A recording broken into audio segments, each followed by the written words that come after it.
is. But let's just jump right into the first bite. We're going to be talking about a recent report from the intelligence community that says that there was indeed Russian interference in the 2020 election. I think this is an important story because there is a lot of kind of people who say Russiagate is either 100% totally false or 100% totally real. Yeah. So I think that this new report kind of clears up a lot of those misconceptions. Absolutely. It definitely does. And this National Intelligence Council is crazy. It's like all of our intelligence bureaus and things. Every single one. Every single one. The Central Intelligence Agency, Federal Bureau of Investigation, the DHS, like all of it. They're all involved in this. And what did they say? Declassified report. What they say is that Putin authorized, and this is in quotes, extensive efforts to hurt the candidacy of Joe Biden, which included trying to influence people close to Donald J. Trump. Yeah. So that's kind of like the headline of that report. Go ahead, Jack Tunney. Wrong. There's nobody close to me. I have nobody close. I've brought myself to the presidency all by myself. I'm in complete isolation right now. And this is it's not because of COVID. COVID's not real. Come on. COVID's not real. The China virus. And this is co-signed by, like he said, all of our national intelligence bureaus. Yes. Yeah. This is a combined report of basically all of our intelligence bureaus. The community, the intelligence community, as some might call it. Yes. So the report did not specifically name people close to Trump that Putin was trying to influence, but the work that they referred to seemed to be about Trump's former personal lawyer, Rudolph W. Giuliani. Oh my God. Or Melting Rudolph. America's mayor. Yeah. Oh, that's what he was. Yeah. Who relentlessly pushed accusations of corruption about Mr. Biden, and that his family is involved with Ukraine and all that stuff about Hunter Biden. And so, yeah, there's no specifically named people in this report, but it's clear that, at least the big Rudy. That story does kind of sound like some kind of Russian spin, though. It's like, oh no, Biden's the bad guy and Ukraine is the bad guy. Yeah. Russia perfect. Yeah. That's kind of, I've never seen it like that, but that definitely kind of has that taste. Yeah, especially with, what's going on with Russia and Ukraine over the past 3 or 4 years is, pretty clear. But so this report, it represents the most comprehensive intelligence assessment of foreign efforts to influence the 2020 vote. Other than Russia, there was some other countries that tried to influence our vote. Iran, for instance, but China, and this was a big thing, if you remember, on the Trump side of people are interfering with the elections. They thought that China wanted Biden, and that's a popular thing that is said, is that China, Biden is soft on China, right? Remember that whole thing? Yeah. So it turns out that China considered efforts to sway the election one way or the other, but then decided against it because they ultimately concluded that it would fail and backfire, essentially, which is what it did in 2016 for the Russians. Yeah. So that seems like a good analysis of the situation. Yeah. Also, a companion report by the Justice and Homeland Security Departments also rejected the false accusations promoted by Trump,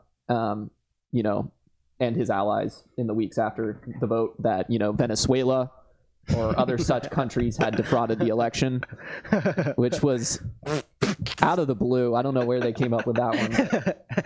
Every time I hear Venezuela, I laugh. They've turned Venezuela into China. They treat them. It's like they're like our enemy now or something. I don't know. It's nuts. It's also important to note here that no foreign actor attempted to alter the physical results of the election.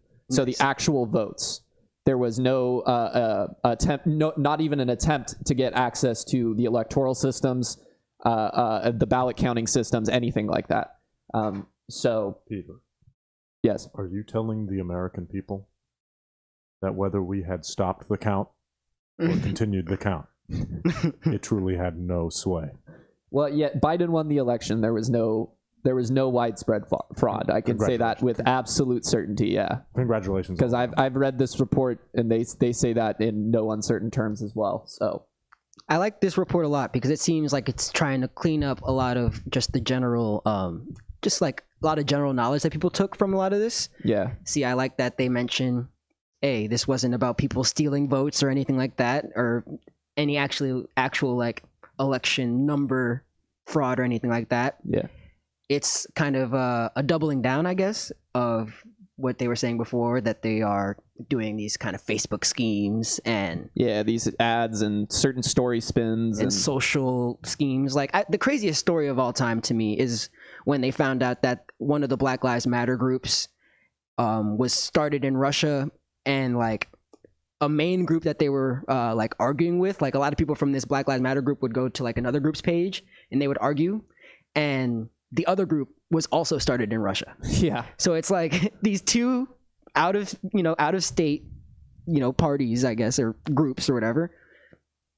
Like that was a real story. Like that's just nuts to me. And I'm sure that happens like a ton. Yeah, I'm sure it does. I mean, Facebook, is a pretty unregulated space for the most part. So, people can create all sorts of stuff on there and you can spread false information, as they say. They're trying to take steps to change that, but it's a super useful tool to someone like Vladimir Putin, who's attempting to sway the hearts and minds of the American people in a certain direction.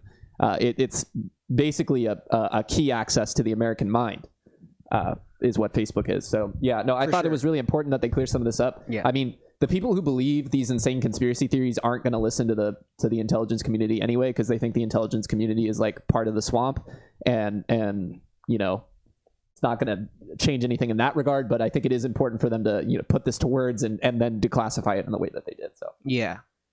But yeah, we can move on from that. It's just some quick stuff. Unless you had other thoughts. It's definitely interesting. Not really. It's a lot of the stuff we talked about some of this stuff before. Of course, and it's just kind of like I said, doubling down on it. It's always nice to agree with the intelligence community. That's how I feel. It's always nice when I see a report and I'm like, okay, this seems cool. Seems like there's not a lot of bullshit in this. Yeah, I like that. So. That was a great kind report. It's only 15 pages too, super easy read, and they like really paint the picture for you of what happened. Yeah. So yeah. And I think if you want to put some names to whoever they didn't want to name, you just watch the Comey rule. Yeah. You'll get all the names. Yeah. Because they can't name people, really, right? Yeah, no. Because that would be like a charge or an accusation or something. Well, yeah. So the intelligence community is evidence gathering. They're not.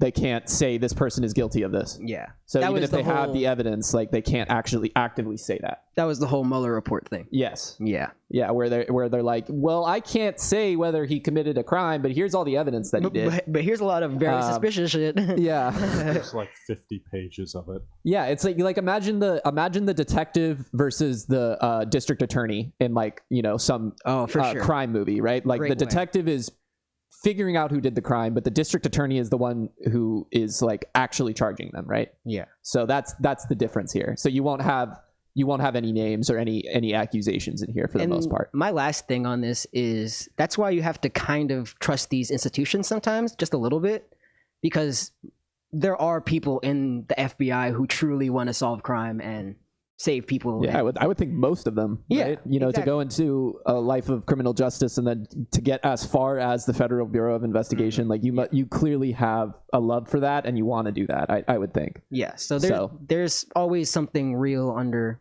what could be like a authoritarian silencing, of course. So yeah. But we'll see. We'll see what happens next. We will. I now want to jump into our main story for the day. I think what I want to talk about